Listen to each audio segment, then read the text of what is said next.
his question a little later on. But I want to ask about cancer. Why do you think so many people are getting cancer today, Dr. Becker? Well, first of all, I think there would be people who would argue with you and say that there really isn't that many people getting cancer, but it's my opinion that this is really happening, and that our method of gathering medical statistics in the United States leaves a good deal to be desired. I think that we really are seeing an increase in the rate of cancer that seems to be inexorable. It seems to be going up at the rate of about a percentage point every couple of years or so. Now, obviously, there are a lot of causes for cancer. There's no question about that. There's no question that there's a statistical relationship between cigarette smoking and lung cancer. And we're exposed to a whole bunch of carcinogens in our everyday environment. Many of the synthetic chemicals that are now manufactured for a wide variety of reasons are carcinogenic.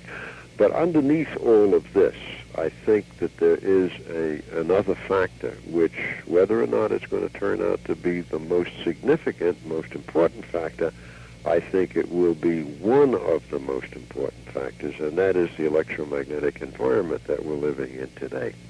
Of all of the changes that man has made in his environment through technology, the biggest change of all has been one that we cannot sense. There's no way we can tell with any of our senses that we have so changed the Earth's, the global electromagnetic environment, that it is the most massive change of all. It's far beyond any greenhouse effect or ozone hole effect or water pollution or soil pollution or what have you. This has become a massive global alteration that was done without a thought, without any evidence that there would be any harmful effect. Well, we'll get to that, friends. It's time to pause for another brief moment to allow a few of our stations to rejoin the network. Yeah, all right. Now, we were talking about global electromagnetic environment, which is obviously, you can't see it, but it's out there, and it certainly is changing things in this world today, especially in my opinion concerning cancer, but I guess I'm jumping a little ahead here. Our allopathic medical system has admitted its failure in their ability to successfully treat cancer. What do you think has been wrong with their approach? Well, I think cancer has been viewed in the same light as an infectious disease, and the way medicine takes care of infectious diseases is to kill the invading organism. And the feeling has always been, and still dominates allopathic medicine, that the only treatment for cancer is to kill the cancer cell. Now, that gets to be pretty tough business when the cancer cell really is one of your cells. And this is why the concept of cancer chemotherapy, I think, is pretty much bankrupt. I have to be blunt about it, and I know a lot of people don't like this kind of statement, but I believe that's true. What's now turning out to be, and is being reported with ever-increasing frequency in the medical journals, is that a series of treatments with chemotherapy for one type of cancer not too infrequently leads to the development of a second type of cancer 3, 4, or 5 years later. So we're using agents to kill cancers that are actually carcinogenic in themselves. Now, this is no way to go about it, in my opinion. And I think that really the answer to the cancer problem is basically twofold. And the first one is preventive. And in that light, I'll have to talk about what I like to talk about most of all, and that's the electromagnetic connection between cancer and this global pollution that we have produced. Well, it's a good idea to talk about it right about now. Yeah, if you stop and think, the Earth has a normal electromagnetic environment. The Earth's magnetic field is not a very simple thing. It's a very complicated beast. It has very specific characteristics, and it is the changes in the natural geomagnetic field are now coming to be recognized to have very strong biological effects on their own. Now, what we have done since the days of Thomas Edison and Marconi is we have changed the environment basically by putting into it frequencies of electromagnetic energy that never before existed. Now, if you think of the history of life, that's 2.5 billion years, give or take a couple of billion, in which living things began, evolved, grew, and reached their present state. And hold it right there. We'll be right back to that present state. We have to pause here at the bottom of the hour to let some of our affiliates take their station breaks, but we'll be back in just a few seconds.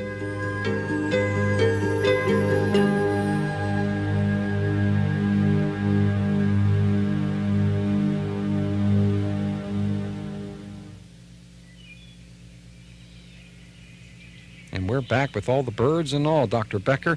Sorry to break in on you there, but that's okay. We had to. That's okay. Let me just recap what I said. That is that for 2.5 billion years, living things, humans included, lived in a certain electromagnetic environment, a normal global EM environment.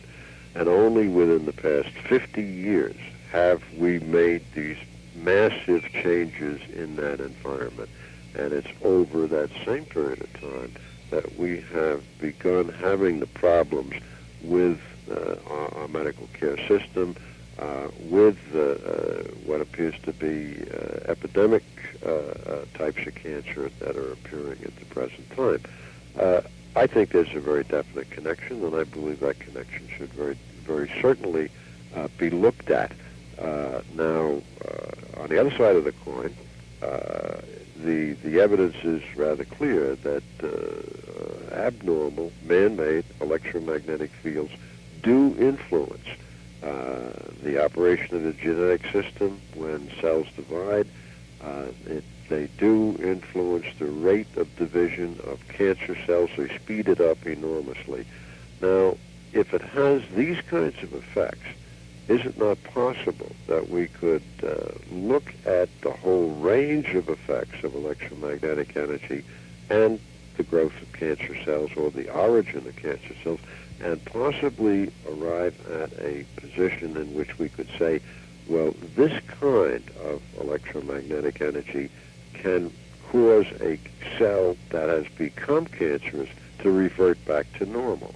And it's my opinion that this is a very feasible approach, and one that certainly ought to be followed. In fact, we are following up on this quite strenuously at the present time. There's no present therapy available, and I want to make that statement right here and now, so people should not think that I have some mysterious method of treatment. I don't at the present time, but I think that we have some very real rock-solid clues as to how to proceed in this direction. And this is the sort of work that ought to be going on. The cancer cell was a normal cell.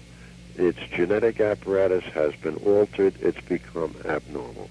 If you make a change like that, there's no reason in God's green earth where you can't make that change go back again to normal. As a matter of fact, do you call this de-differentiation? That's correct. Yeah, and I just love the first couple of chapters in the book in which you talk about the amputation of the salamanders, and then from that how it grows back. That has always been a great mystery to me.